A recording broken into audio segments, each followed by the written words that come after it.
आप देख रहे हैं विंध्य फर्स्ट। मैं हूं आपके साथ स्वर्णिमा, मेरे साथ है मेरी साथी उर्वशी। आज के इस कार्यक्रम मीडिया स्कैन में हम आपका बेहद स्वागत करते हैं। कार्यक्रम में हमारे पास मुख्य अखबार होते हैं दैनिक भास्कर, दैनिक जागरण, पत्रिका और स्टार समाचार। इनकी मुख्य खबरों को हम कवर करते हैं और इनका एनालिसिस करते हैं। ज़्यादा स्थानीय खबरों पर हमारा फोकस रहता है, जो आपसे जुड़ी हुई हैं, जो आपके जीवन से जुड़ी हुई हैं, स्वास्थ्य हो गया, शिक्षा हो गया, तो इन सारी खबरों पर हमारा फोकस होता है।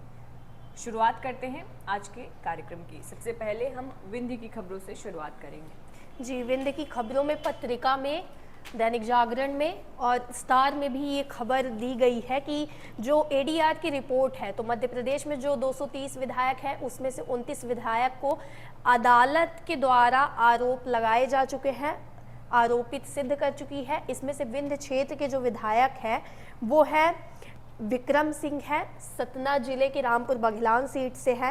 राजेंद्र शुक्ला विंध्य क्षेत्र के विकास पुरुष कहे जाते हैं। ये रीवा विधानसभा सीट से विधायक है। 4 बार इन्होंने विधायकी का चुनाव लड़ा और 4 बार ये मंत्री बने। चारों बार इन्होंने जीत दर्ज की है। इनके ऊपर भी आरोप है। वहीं राम खिलावन पटेल जो अमरपाटन से है। वहीं मध्य प्रदेश के बाकी विधायकों की बात करें तो भाजपा के और कांग्रेस के मिलाकर कांग्रेस के 16 विधायकों की बात की गई है और भाजपा के 12 विधायकों की बात कही गई है कि अदालत द्वारा इन पर आरोप लगाया जा चुका है। वहीं कुछ आंकड़े दिए गए हैं टिकट को लेकर कि किन किन विधायकों के कहां से टिकट कटे हैं। तो मौजूदा चुनाव में कांग्रेस ने 16 में से 2 विधायक मुरैना से राकेश मवाई और ब्यावरा से रामचंद्र डांगी समेत और भाजपा ने 12 में से 3 विधायकों के टिकट काटे हैं। तो इस चुनाव में देखा जाए तो भाजपा और कांग्रेस से केवल 5 टिकट ही काटे गए हैं। वहीं जो मंत्री रहे हैं सतना की अमरपाटन से, सतना जिले के अमरपाटन से विधानसभा सीट से विधायक रहे राम खिलावन पटेल और मध्य प्रदेश राज्य सरकार में मंत्री रहे हैं, इनके भी टिकट कटने के आसार थे, लेकिन इनके टिकट नहीं कटे हैं। वहीं आपको बताएं कि ये जो 29 विधायकों का जो आरोप सिद्ध हुआ है, तो 1951 के तहत जिन जनप्रतिनिधियों पर मुकदमे चले हैं उनके बारे में रिपोर्ट जारी की है। 2018 के शपथ पत्रों के विश्लेषण के बाद ये खुलासा हुआ है। ये 1951 जो एक धारा है, इसके तहत ये आता है कि जो विधायक शपथ पत्रों में कोई झूठी बात लिखते हैं या किसी बात से अपने पलट जाते हैं तो ये धारा उन पर लगती है और अदालत के द्वारा, चाहे वो बलात्कार हो, चाहे चोरी का मामला हो, चाहे किसी भी प्रकार का कोई मामला हो, उसके बारे में कोई झूठ हो जो उन पर आरोप लगा हो, शपथ पत्र में ये निकल कर सामने आया है।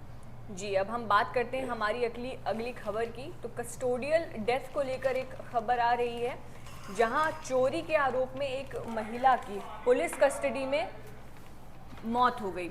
अब ये जो है, ये खबर है सीधी जिले के रामपुर नैकिन थाना क्षेत्र के अंतर्गत ग्राम शिकारगंज की निवासी ये महिला है। इसकी रीवा में कस्टोडियल डेथ में कस्टडी में इसकी मृत्यु हो गई है। बताया जा रहा है कि ये जो महिला है, इसके पिता आम आदमी पार्टी के कार्यकर्ता हैं, जिसके बाद जब उन्हें इस खबर की जानकारी मिली तो बहुत ज़्यादा उन्होंने दबाव बनाया और वो वहाँ पहुँच भी गए स्थान पर, थाने में, जिसके बाद 5 पुलिसकर्मियों को निलंबित कर दिया गया है। इस खबर के बारे में 2 जगहों पर, स्टार समाचार के ही 2 जगहों पर दिया गया है, जिसमें बताया गया है कि महिला पुलिसकर्मी की सबसे बड़ा सवाल उर्वशी यहाँ पर ये उठता है कि ऐसा रूल है कि अगर कोई भी महिला गिरफ्तार हो रही है तो या तो महिला पुलिसकर्मी हो, या फिर अगर महिला पुलिसकर्मी, सबसे पहले तो महिला थाने में हो, अगर महिला थाने में वो नहीं गिरफ्तार हो रही है तो महिला पुलिसकर्मी हो। लेकिन इस जगह पर ये दोनों ही सिचुएशंस नहीं बन रही हैं। साथ में बताया जा रहा है कि जो पुलिस स्टेशन का प्रधान आरक्षक था, इसमें विवेक सिंह नाम आ रहा है उसका, उसने महिला के साथ इतनी ज़्यादा मारपीट करी जिस वजह से महिला की मौत हो गई। हम आपको बता दें कि जो यूनाइटेड नेशन का कन्वेंशन अगेंस्ट टॉर्चर है, उसका भारत जो है वो 1997 से हस्ताक्षर करता है, सिग्नेटरी है, लेकिन उसके बाद भी इस तरह की घटनाएं देखने के लिए मिलती हैं। एक रिपोर्ट है जिसमें ये बताया गया है कि जो ज़्यादातर कस्टोडियल डेथ्स हो रही हैं वो माइनॉरिटीज़ के साथ ज़्यादा होती हैं। ऐसे लोग ज़्यादा उसमें हैं जिनकी ज़्यादा पहुंच नहीं है, जो गरीब तबके से आते हैं, जो माइनॉरिटी कम्युनिटीज़ से आते हैं। तो इस तरह की खबर यकीनन हमें विचलित करती है। आपको ये भी बता दें कि इस महिला पर चोरी का इल्ज़ाम था जिस वजह से ये यहाँ कस्टडी में थी। जी, तो अब हम बात कर लेते हैं अगली खबर की। दैनिक जागरण की एक खबर है, रीवा जागरण फ्रंट पेज की है। यहाँ लिखा गया है कि रीवा सतना के बीच आधा दर्जन रेल क्रॉसिंग जो है वो असुरक्षित है।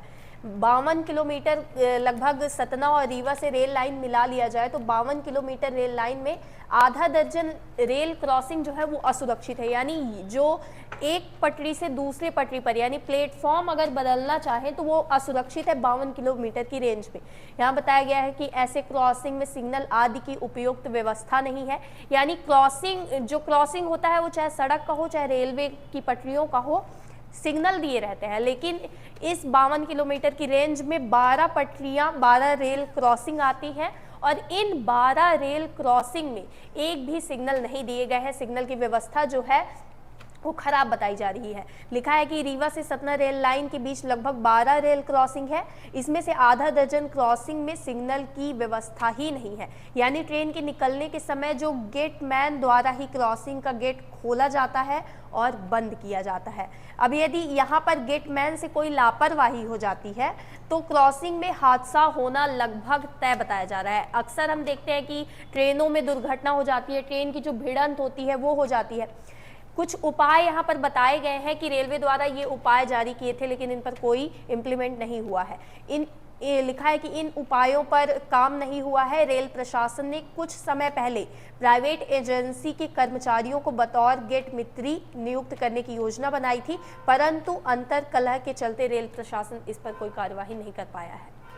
जी, तो ये भी एक बड़ी खबर थी। हम देखते हैं कि आए दिनों पिछले दिनों भी हमने देखा था कि किस तरह से आंध्र प्रदेश में एक बड़ी ट्रेन भिड़ंत हुआ था।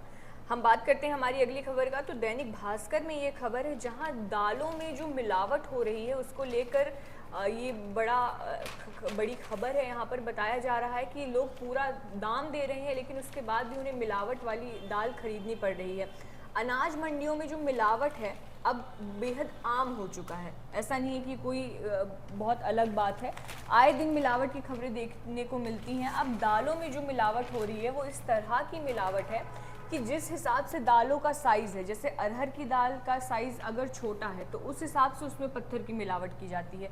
वहीं अलग अलग मसूर की दाल में अलग तरह के पत्थरों की मिलावट की जाती है। अब इन पत्थरों का वज़न बहुत ज़्यादा होता है जिसकी वजह से लोगों को दाम तो उतना ही चुकाना पड़ता है, लेकिन जब वो घर आते हैं और दाल जब धोई जाती है तब उन्हें पता चलता है कि इसमें बहुत ज़्यादा कंकड़ हैं। अब बोला जा रहा है कि जो जिम्मेदार अधिकारी हैं वो जांच नहीं करते हैं। बाजार में कंकड़ पत्थर युक्त दालों की बिक्री जो है धड़ल्ले से हो रही है। जिम्मेदार लोग कभी जांच परख नहीं करते हैं। लोगों का कहना है कि अगर बाजार में बिकने वाली दालों की बारीकी से जांच कराई जाए तो मिलावटखोरों का ये जो गोरख धंधा है उसका पर्दाफाश हो सकता है। साथ ही में इसमें दिया गया है कि किलो के भाव, ये जो कंकड़ पत्थर मिलते हैं दाल में, ये किलो के भाव में बिकते हैं। कुछ व्यापारियों की अगर हम माने तो कंकड़ पत्थर की मिलावट अधिकतर दालों में उच्च स्तर से की जाती है। फिर दालों की जो जीन्स होती है उसके हिसाब से अलग अलग किलो के भाव कंकड़ पत्थर भी बेचे जाते हैं, जो बाद में जो संबंधित दालें हैं उसमें अलग अलग कर डाल दिए जाते हैं। अब इसका अधिकतर फ़ायदा थोक व्यापारियों को मिलता है। फुटकर जो व्यापारी हैं उनको मजबूरी में ये दाल खरीदनी पड़ती है, तो अब इन लोगों को बेचना पड़ता है। और सबसे ज़्यादा जो छोटे व्यापारी हैं उनको आम लोगों की बातें सुननी पड़ती है। यानी जो जहाँ से ये चेन स्टार्ट हो रही है उनको कुछ नहीं बोला जाता है, छोटे व्यापारियों पर बात ज़्यादा बनाती है। अलग अलग दालों के हिसाब से बिकने वाले पत्थरों की कीमत जो है वो भी अलग अलग होती है। मिलावट से एक और खबर है, रीवा जागरण फ्रंट पेज में ये पहली खबर लिखा गया है कि ये जो खाद्य सामग्री है, जिस तरह से त्यौहार आ रहे हैं, अभी दशहरा नवरात्रि निकला है, अब दीपावली आने वाली है, तो उसी तरह ये खबर है कि त्योहारों पर भी खाद्य सामग्रियों की नहीं हो रही जांच, होटल ठेलों पर बिक रही बीमारी। तो ये बड़ी खबर है। जिस तरह से यहाँ पर लिखा गया है, बताया गया है, हम आए दिन देखते हैं कि जिस तरह से सड़क के किनारे जो ठेले लगे हुए होते हैं, समोसे, आलू बंडे, इन सब चीज़ों के जो ठेले लगे हुए होते हैं, खासकर त्योहारों के समय पर कहीं पर भी इनकी दुकानें खुल जाती हैं और इन पर ना तो ये भी लिखा गया है कि इन पर स्वच्छता का कोई ध्यान नहीं दिया जाता और जो जांच अधिकारी हैं खाद्य विभाग के, वो बिल्कुल सुस्त पड़े हुए हैं। त्योहारों का सीज़न शुरू हो गया है लेकिन अभी भी ये अपने मैदान पर नहीं उतरे हैं। सामग्रियों की जांच करने के लिए। जिस तरह से भी हम बड़ी दुकानों में भी देखेंगे कि मिलावटी जो मिठाई होती है उसमें मिलावट करके लोगों को बिक्री की जाती है, तो इस तरह में जांच एजेंसियों पर लिखा गया है कि जो जांच अधिकारी है खाद्य विभाग के, उनका ये दायित्व है कि इस समय वो अलर्ट मोड पर आए। मिलावट की आशंका रहती है, सीजन में लोगों की तबीयत खराब हो जाती है, लेकिन ये जो जांच अधिकारी हैं वो अभी भी सुस्त पड़े हुए हैं जी।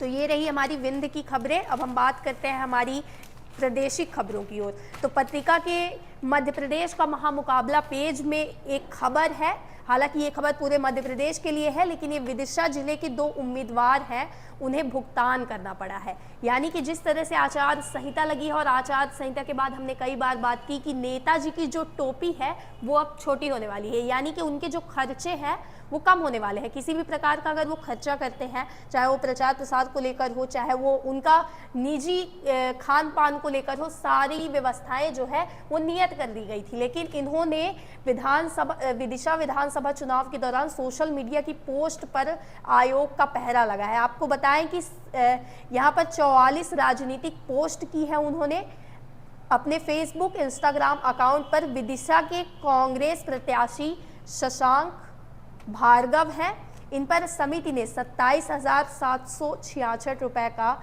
खर्च बताया गया है। वहीं भाजपा प्रत्याशी उमाकांत शर्मा है सिरोंज से, इन्होंने भी 3 पोस्ट की थी URL मेटा पर। कुल 3,896 रुपए खर्च का बताया गया है। इन लोगों से ये राशि जो भुगतान है ये इन लोगों से लिया जाएगा।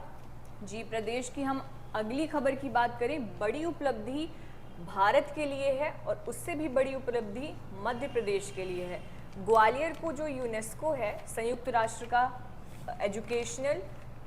एजुकेशनल ये जो यूनेस्को है, United Nation for Educational Scientific and Cultural Organization, जिसे हम हिंदी में कहते हैं शैक्षिक, वैज्ञानिक तथा सांस्कृतिक संगठन, इसने 55 शहरों की, क्रिएटिव शहरों की लिस्ट जारी करी है, जिसमें भारत के 2 शहर हैं और उसमें ग्वालियर को दिया गया है सिटी ऑफ म्यूज़िक का खिताब। बड़ी खबर है ये, बड़ी उपलब्धि है हमारे प्रदेश के लिए और पूरे देश के लिए। आप बता दें कि ये तीसरा ऐसा शहर है, भारत का तीसरा ऐसा शहर है जिसको ये उपलब्धि हासिल हो रही है। साथ ही में सिटी ऑफ लिटरेचर का दर्जा दिया गया है केरल के कोझिकोड को। हम यहाँ पर अगर ग्वालियर शहर की बात करें तो ग्वालियर की जो ऐतिहासिक पृष्ठभूमि रही है संस्कृति के क्षेत्र से, और संस्कृति में भी अगर हम स्पेसिफिकली बात करें संगीत के क्षेत्र से, तो वो बड़ा उसमें उसका योगदान रहा है भारत के कला क्षेत्र में। यहाँ से बैजू बावरा हुए, तानसेन हुए। तानसेन जो थे वो ध्रुपद इंडियन क्लासिकल म्यूज़िक का एक घराना, एक आर्ट फॉर्म है, संगीत का आर्ट फॉर्म है, उसके वो संगीतकार थे। साथ ही में बैजू बावरा थे। बताया जा रहा है उपलब्धि की जो वजहें हैं ग्वालियर शहर को जो मिला है, इसमें कुछ वजहों को बताया गया है। तो ग्वालियर घराना जो है, संगीत के अलग अलग घराने होते हैं। ग्वालियर घराना भारतीय संगीत घराने में सबसे पुराना घराना माना जाता है। साथ ही में यहाँ पर सरोद घर, शहर के सरोद घर निर्माण में भी सिंधिया राजघराने का सहयोग रहा। उसके बाद तानसेन जो नवरत्नों में गिने जाते थे, उनका जन्म यहाँ हुआ। ग्वालियर की गायकी में 8 अंग हैं। खुले राग की गायकी यहाँ पर और सुरों को स्वाभाविक ढंग से लगाया जाता है। इसमें 8 आर्गा के प्रकार होते हैं, आलाप, बहलवा, बोल आलाप, तान, बोलतान, मीर और अन्य इसी तरह के राग हैं। और साथ ही में हम आपको ये भी बता दें कि यहाँ पर जो ये संगीत है, ग्वालियर घराना जो संगीत है वो ख्याल म्यूज़िक फॉर्म के लिए बहुत ज़्यादा जाना जाता है। मापदंडों की अगर हम बात करें कि जो यूनेस्को का ये टाइटल है, उसके अगर हम मापदंड की बात करें तो इसमें कुछ क्राइटेरिया दिए हुए हैं, जिसमें दिया है कि संगीत निर्माण और गतिविधि के लिए मान्यता प्राप्त केंद्र होना चाहिए, जिसे ये स्थान मिल रहा है, लिस्ट में नाम मिल रहा है। राष्ट्रीय या अंतर्राष्ट्रीय स्तर पर संगीत समारोह और कार्यक्रमों की मेजबानी करने का अनुभव होना चाहिए। साथ ही में संगीत उद्योग को उसके सभी रूपों में बढ़ावा देना चाहिए। संगीत विद्यालय, संरक्षिकाएं, अकादमियां और संगीत में विशेषज्ञता वाले उच्च शिक्षण संस्थान होने चाहिए। संगीत शिक्षा के लिए अनौपचारिक संरचनाएं होनी चाहिए, जिसमें ऑर्केस्ट्रा भी शामिल है। संगीत के विशेष शैलियों और अन्य देशों के संगीत को समर्पित घरेलू या अंतर्राष्ट्रीय मंच और संगीत का अभ्यास करने और सुनने के लिए उपयुक्त सांस्कृतिक स्थान जैसे खुली हवा वाले सभागार होने चाहिए। तो भारत के लिए और मध्य प्रदेश के लिए ये एक बड़ी उपलब्धि। जी, अब हम बात करते हैं अगली खबर की। तो मध्य प्रदेश पेज पत्रिका पेज में है, ये मध्य प्रदेश का पेज है। यहाँ पर बिजली को लेकर जो है वो आशंका जताई गई है, यानी मध्य प्रदेश में जो बांधों का जल स्तर है वो कम देखा जा रहा है। बिजली कंपनी जो है वो घरों में 50% से नीचे उत्पादन आ गया है। यहाँ आपको बताएं कि जितनी इनकी मांग है, यानी मध्य प्रदेश में राज्य में पूरे जितनी बिजली की खपत हो रही है, जितनी मांग है उससे कई गुना जो उत्पादन है वो कम हो रहा है। हेडलाइन में ही दिया हुआ है कि प्रदेश में बिजली की मांग जो है वो 15,000 मेगावाट है और वहीं कंपनी का उत्पादन जो हो रहा है वो 3,736 पर ही थम गया है। इसी तरह से लिखा गया है कि जो रबी सीजन के चलते प्रदेश में बिजली की मांग है 15,000 मेगावाट पहुंच गई है। इसके मुकाबले Madhya Pradesh power generating company के ताप और जल विद्युत गृहों की मांग के मुकाबले बिजली का उत्पादन नहीं हो पा रहा है। कुछ आंकड़े दिए गए हैं बिजली का गणित करके।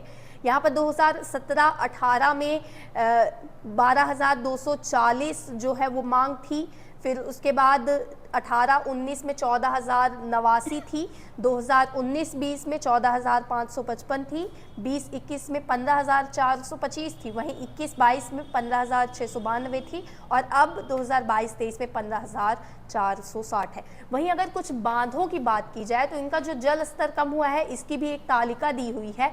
गांधी सागर बांध है, पेंच है, बरगी है, टोंस बाण सागर है जो हमारे विंध्य क्षेत्र में ही है, सिलपरा है, देवलोन है, झिन्ना है, बरसिंहपुर है, मडिखेड़ा है, राजघाट है। इन बांधों का जो जल स्तर है वो न्यूनतम हो गया है, जिसकी वजह से बिजली उत्पादन में काफ़ी समस्या हो रही है।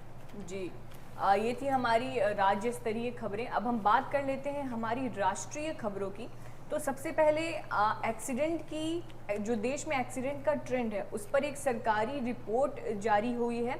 उसमें बताया गया है कि जैसा हमें अमूमन ऐसा लगता है कि अगर गाड़ियों की सीधी टक्कर होगी तो ज़्यादा एक्सीडेंट होंगे, लेकिन इनके मामले इस तरह की सीधी टक्कर से मामले में मात्र 2.1% की ही बढ़ोतरी हुई है और खड़ी गाड़ी से एक्सीडेंट में 22% का इजाफा हुआ है। यहाँ पर रैंकिंग दी हुई है कि कौन सा शहर, कौन सा स्टेट सबसे ऊपर है। इसमें बता दें कि सबसे पहले जो शहर है दिल्ली, इसमें हुए हैं 5,652 एक्सीडेंट 2021 के हिसाब से, इसमें पहली रैंक है इसकी। इंदौर में 4,680, वही 2021 में जो रैंकिंग थी उससे और अभी 2022 की ये रिपोर्ट, 2022 के मामलों की रिपोर्ट है, तो दोनों को कंपेयर किया गया है। 2021 में ये चौथे नंबर पर था और अब ये दूसरे नंबर पर है इंदौर। जबलपुर में 4,046 तीसरे नंबर पर है, 2021 में भी तीसरे नंबर पर था। बेंगलुरु के मामले हैं 3,882 चौथे नंबर पर है। चेन्नई 3,452 पाँचवें नंबर पर। भोपाल 3,313 छठे। मलप्पुरम 2,991 सातवें नंबर पर। जयपुर 2,687 आठवें नंबर पर। हैदराबाद 2,516 नवें नंबर पर और कोच्चि 2,432 10वें नंबर पर। बताया जा रहा है कि सड़क परिवहन और राजमार्ग मंत्रालय ने देश में साल 2022 में हुए एक्सीडेंट को लेकर ये रिपोर्ट जारी की है और इसके मुताबिक इसके हिट फ्रॉम साइड एक्सीडेंट के मामले जो हैं वो खड़े वाहनों से टक्कर के बाद हैं और साथ ही में बताया गया है कि ऐसे एक्सीडेंट की संख्या एक साल में 18.1% बढ़कर 71,146 हो गई है और आश्चर्यजनक रूप से आमने सामने की टक्कर महज 2.1% की हुई है। आमने सामने की टक्कर के 77,886 मामले सामने आए हैं। रिपोर्ट ये भी बताती है कि साल 2022 में कुल दुर्घटनाओं में पीछे की टक्कर के मामलों की हिस्सेदारी सबसे ज़्यादा 21.4% रही और ये 2021 के मुकाबले बढ़ी है। 2021 में ये 21% के करीब थी। जी, तो हम अगली खबर की बात करते हैं नेशनल में। तो ये बड़ी खबर है, हालांकि ये सभी अखबारों में ये खबर है कि जो अयोध्या में रामलला मूर्ति की स्थापना होने वाली है, राम मंदिर बन रहा है, वहाँ पर 8 फीट ऊंचे स्वर्ण मंडित सिंहासन पर विराजेंगे रामलला। यहाँ पर 22 जनवरी को जो कथित रूप से ये घोषणा हुई है, तिथि निर्धारित की गई है वहाँ पर प्रतिमा की स्थापना की, तो इस बीच ये सामने आया है कि रामलला संगमरमर से बने और सोने की परत चढ़े 8 फीट ऊंचे सिंहासन पर विराजेंगे। यह सिंहासन राजस्थान के कारीगरों द्वारा बनाया जा रहा है। वहीं आपको बताएं कि 15 दिसंबर तक लगभग आधा से ज़्यादा 80% काम जो है वो पूरा हो जाएगा।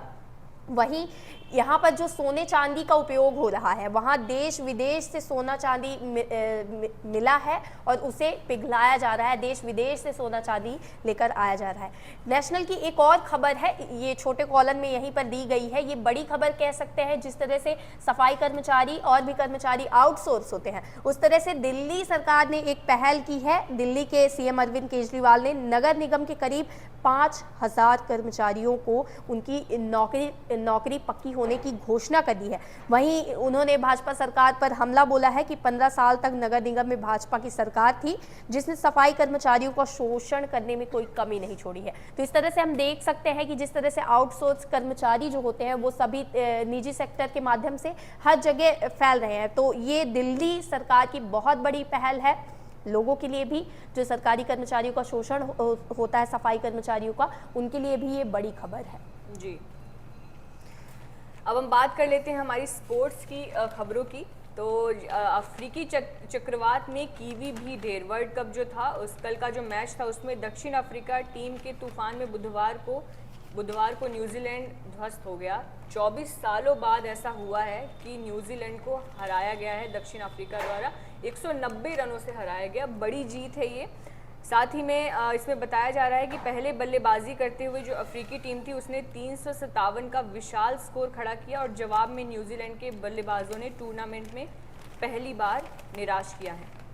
जी, स्पोर्ट्स में आज भारत और श्रीलंका का मैच भी है। इसी मैच के साथ अफ्रीका जो है वो पहले नंबर पर दिखाई दे रहा है हमें। जिस तरह से एक हफ्ते से हम देख रहे थे कि भारत पहले नंबर पर था, अब भारत दूसरे नंबर पर आ गया है। वहीं एक और स्पोर्ट्स को लेकर खबर है, जहां एशियन शूटिंग ये जो मुकाबला था उसमें ऐश्वर्य सिंह तोमर, इनको डबल मेडल मिले हैं। इंडिविजुअल में गोल्ड और टीम इवेंट में इन्हें सिल्वर मेडल मिला है। ये भारतीय निशानेबाज हैं और इन्हें एशियन चैंपियनशिप में डबल मेडल जीते हैं। ऐश्वर्य ने 50 metre rifle 3 position individual event में गोल्ड जीता। इसी के टीम इवेंट में सिल्वर भी उन्होंने दिलाया है। उन्होंने इंडिविजुअल फाइनल में 263.5 शॉट स्कोर किए और टीम इवेंट में उनके साथ जो और प्लेयर्स थे वो थे स्वप्निल कुसाले, अखिल श्योरान। जी, तो हम बात कर लेते हैं हमारी बिजनेस की खबर की। तो पत्रिका में ये बिजनेस वेल्थ है। जीएसटी संग्रह जो है वो 13% बढ़कर 1.72 लाख करोड़ रुपए हो गया है। टैक्स कलेक्शन जो है इस साल केंद्र सरकार का खजाना जो है वो पूरा भर दिया गया है। वित्त वर्ष 2023-24 की पहली छमाही यानी अप्रैल से सितंबर के बीच जीएसटी के साथ कॉरपोरेट और इनकम टैक्स कलेक्शन बढ़ने के कारण सरकार का कुल टैक्स कलेक्शन पिछले साल की समान अवधि के मुकाबले 16% बढ़कर 16.19 लाख करोड़ रुपए अधिक रहा है। यानी देखा जाए तो ये टैक्स के माध्यम से जो जनता का पैसा है उसके माध्यम से सरकार का जो है वो खजाना भर गया है इस साल। जी, अब हम रुख करते हैं हमारे कार्यक्रम की आखिरी कड़ी। हमारे पास कुछ कार्टून्स होते हैं, उन पर हम आपके सामने प्रस्तुत करेंगे। तो पत्रिका के ई टून यानी इलेक्शन टून है एक, ये मीम कहा जा सकता है। यहाँ पर जो नेता है और उनका पीए है, तो पीए कहता है नेता से कि देखना सर, आपने अगर नोट का इस्तेमाल किया तो मतदाता नोटा का इस्तेमाल कर सकते हैं। बिल्कुल, कि अगर नेता के पास पैसा है तो जनता के पास वोट है। जी, तो ये रहा आज का हमारा मीडिया स्कैन, आज का कार्यक्रम। हर रोज़ हम इस तरह अखबारों के साथ आपके सामने हाजिर होते हैं, अनेकानेक खबरों के साथ जो आपके काम की होती है। इसी तरह रोज़ हमारे साथ बने रहिए। आपके कोई जन मुद्दे हो उसे आप हमें कमेंट कर सकते हैं। हमारी मेल आईडी पर windfirst.com पे आप अपने मुद्दे शेयर कर सकते हैं। इस तरह के जन मुद्दे पढ़ने के लिए आप हमारी वेबसाइट भी ज़रूर विजिट करें। वीडियो पसंद आए तो लाइक करिए, शेयर करिए और चैनल को सब्सक्राइब करना ना भूलें। बहुत बहुत धन्यवाद।